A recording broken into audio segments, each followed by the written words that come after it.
आप सभी को नमस्कार। मेरा नाम रुद्र है। मैं आपको एक कहानी सुनाने जा रहा हूँ। कहानी है आचार्य श्री रजनीश की। पुस्तक का नाम मैं नहीं लेना चाहता। उनकी पुस्तक बड़ी कंट्रोवर्शियल हुई थी, तो आप सब लोग को पता होगा कि कौन सी पुस्तक है। कहानी कही गई है मन के संदर्भ में, जो हम ज़बरदस्ती अपने मन को कंट्रोल करने की कोशिश करते हैं, उस संदर्भ में है। कहानी है मुनि शांतिनाथ की। आचार्य श्री रजनीश की पुस्तक जो कंट्रोवर्शियल है, उसका पेज नंबर है 273। मनुष्य जाति ने अपना सारा धर्म, सारी नीति, सारी समाज की व्यवस्था दमन पर खड़ी की है, लेकिन जिस जिस का दमन उसने किया है, मन उसी से उलझा उलझा नष्ट हो जाता है।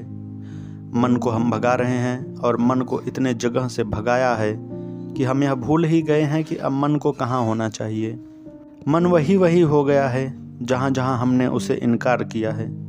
जहाँ जहाँ हमने द्वार बंद किए हैं, मन वहीं वहीं दस्तक दे रहा है।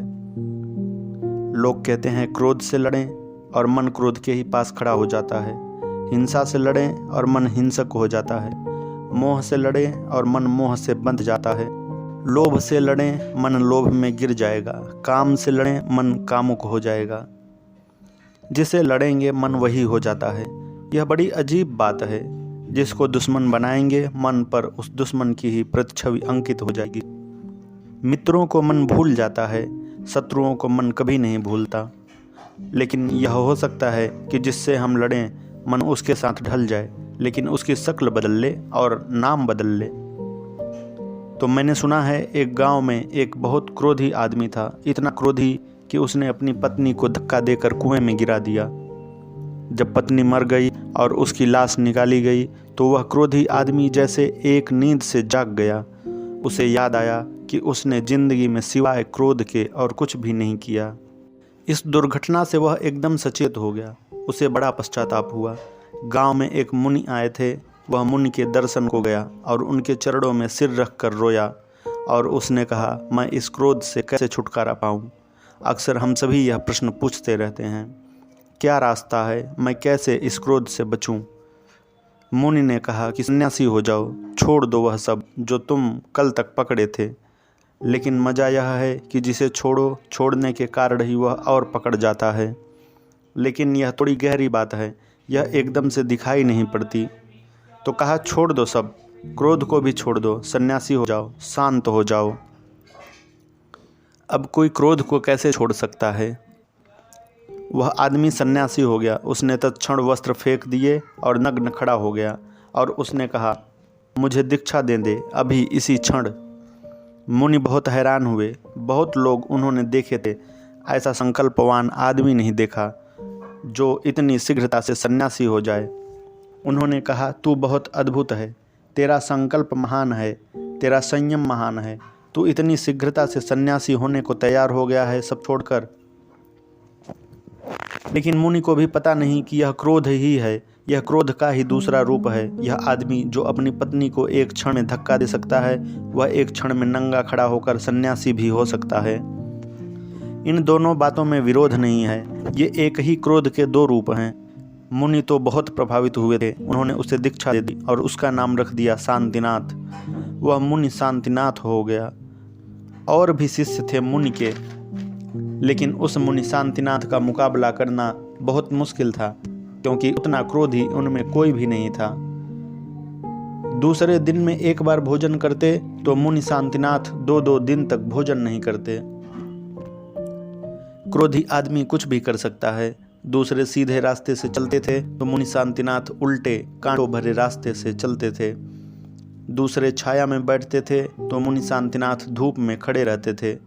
सूख गया शरीर, कृष्ण हो गया, काला पड़ गया, पैर में घाव पड़ गए। लेकिन मुनि की कीर्ति फैलनी शुरू हो गई कि मुनि महान तपस्वी हैं। वह सब क्रोध ही था जो स्वयं पर लौट आया था। वह क्रोध था जो दूसरों पर प्रकट होता रहा था, अब वह अपने पर प्रकट हो रहा था। 100 में से 99 तपस्वी स्वयं पर लौटे हुए क्रोध का परिणाम होते हैं। दूसरों को सताने की चेष्टा रूपांतरित होकर खुद को सताने की चेष्टा बन सकती है। असल में सताने की इच्छा असली सवाल है। किसको सताने का यह बड़ा सवाल नहीं है। दूसरों को भी सताया जा सकता है, खुद को भी सताया जा सकता है। सताने में मजा है, क्रोधी आदमी का रस है। अब उसने दूसरों को सताना बंद कर दिया था, क्योंकि दूसरे तो थे ही नहीं, अब तो वही था। अपने को ही सता रहा था और पहली बार एक नई घटना घटी थी।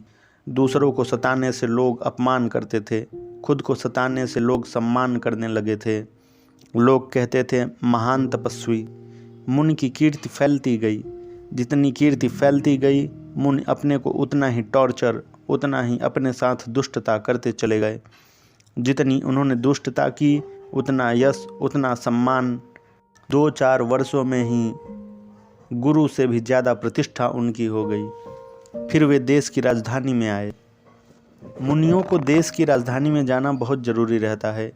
अगर आप सन्यासियों को खोजना चाहते हैं तो हिमालय जाने की ज़रूरत नहीं है। देश की राजधानियों में चले जाइए और वहाँ सब मुनि और सब सन्यासी अड्डा जमाए हुए मिल जाएंगे। वे मुनि भी राजधानी की तरफ चले। राजधानी में पुराना एक मित्र रहता था। उसे खबर मिली। वह बहुत हैरान हुआ कि जो आदमी इतना क्रोधी था वह शांतिनाथ हो गया है। यह तो चमत्कार है। जाऊंगा दर्शन करने। वह मित्र दर्शन करने आया। मुनि अपने तख्त पर सवार थे। देख लिया, मित्र को पहचान भी गए। लेकिन जो लोग तख्त पर सवार हो जाते हैं वे कभी किसी को भी आसानी से नहीं पहचानते। फिर पुराने दिनों के साथी को पहचानना ठीक भी न था। उससे हम भी कभी इसी जैसे रहे हैं, इस बात का पता चल जाता है। देख लिया, पहचाने नहीं। मित्र भी समझ गया कि पहचान तो लिया है लेकिन फिर भी पहचान नहीं रहे हैं। आदमी ऊपर चढ़ता ही इसलिए है कि जो पीछे छूट जाए उनको पहचाने न, और जब बहुत लोग उसको पहचानने लगते हैं तो वह सबको पहचानना बंद कर देता है। पद के शिखर पर चढ़ने का रस ही यह है, तुम्हें सब पहचाने लेकिन तुम्हें किसी को न पहचानना पड़े। मित्र पास सरक आया और उसने पूछा कि मुनि जी, क्या मैं पूछ सकता हूँ आपका नाम क्या है? मुनि जी को तो क्रोध आ गया। बोले, अखबार नहीं पढ़ते हो क्या? रेडियो नहीं सुनते हो? मेरा नाम पूछते हो? मेरा नाम जगत जाहिर है। मेरा नाम है मुनि शांतिनाथ। उनके बताने का ढंग मित्र तो समझ गया कि कोई बदलाहट नहीं हुई है। आदमी तो वही है, सिर्फ नग्न खड़ा हो गया है। 2 मिनट दूसरी बात चलती रही। मित्र ने फिर पूछा, महाराज मैं भूल गया, आपका नाम क्या है? मुनि की आंखों में तो आग जल उठा। उन्होंने कहा, मूढ़, नासमझ, इतनी भी बुद्धि नहीं है। अभी मैंने तुझे कहा था मेरा नाम मुनि शांतिनाथ है। मेरा नाम है मुनि शांतिनाथ। मित्र 2 मिनट और दूसरी बातें चलती रही, सुनता रहा। फिर उसने पूछा, महाराज क्षमा करें, मैं भूल गया, आपका नाम क्या है? मुनि ने डंडा उठा लिया और कहा, तेरा सिर फोड़ दूंगा, ना समझ में नहीं आता? मेरा नाम है मुनि शांतिनाथ। तो उस मित्र ने कहा, सब समझ में आ गया। वही समझ में आने के लिए 3-3 बार पूछ रहा हूँ।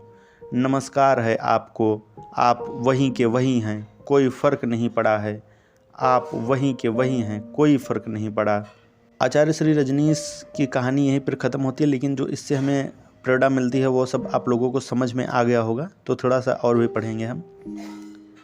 आचार्य श्री कहते हैं, दमन से कभी कोई फ़र्क नहीं आता, लेकिन दमन से चीज़ों की शक्ल बदल जाती है, और शक्ल बदल जाना बहुत ख़तरनाक है, क्योंकि तब बदली हुई शक्ल में उनको पहचानना भी मुश्किल हो जाता है। आदमी के भीतर काम है, सेक्स है, वासना है, उसे पहचानना सरल है। लेकिन आदमी ब्रह्मचर्य की ज़बरदस्ती कोशिश करने में लग जाए तो उसे ब्रह्मचर्य के पीछे भी कामुकता होगी, लेकिन उसको पहचानना फिर बहुत मुश्किल हो जाएगा, क्योंकि वस्त्र बदल कर आ गई है वह।